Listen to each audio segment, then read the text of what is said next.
Hello, lovelies, and welcome back to An Angel's Life of Bookish Goodness. We're here to talk about my first thoughts of The Discarded Knight by Andrew Johnston. So for those of you who have been following my social media, you'll know that I started reading this book back in December. And I posted some pictures while I was reading it, and then I haven't posted a whole lot since.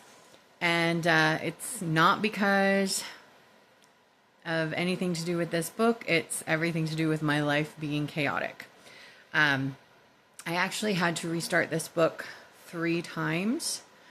And just because everything's been crazy in my life. So it's not a very big read, but it's a fun read.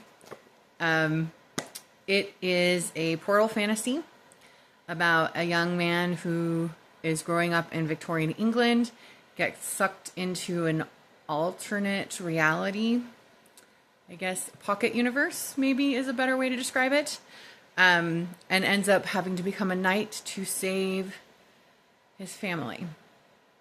So that's kind of the broad scope version of the story. It is a juvenile story designed... See, it's hard. I would say based on the writing style and the depth of description that it's for mid-grade tweens. But there are some implied heavy themes that I would say that if I had 9, 10, 11-year-olds still, I would want to read this with them and talk through some of those heavy themes. There's disability awareness, there's racial issues, there's bullying, which, are common enough themes in that age range. But then there's also incest, abuse, neglect, and it's complex. One thing that I think is a good reason to make sure you talk through these themes, the author doesn't really do a lot of proselytizing, I guess is the best way to describe it.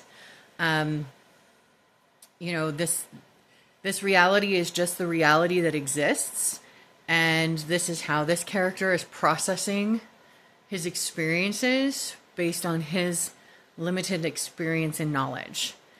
And there's no like with the Hunger Games, there was a clear message, right? This one isn't so heavy-handed. So there's a lot of room for people to interpret things their own way. And so you might want to guide a young person in that interpretation.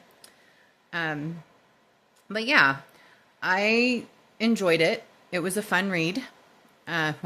It was a dark read. But it led you through the emotional experiences.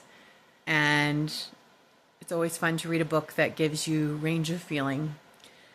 So that's what I mean by fun, not a joyous little romp through the woods. It is the first book in a series, and I'm not sure when the next book comes out.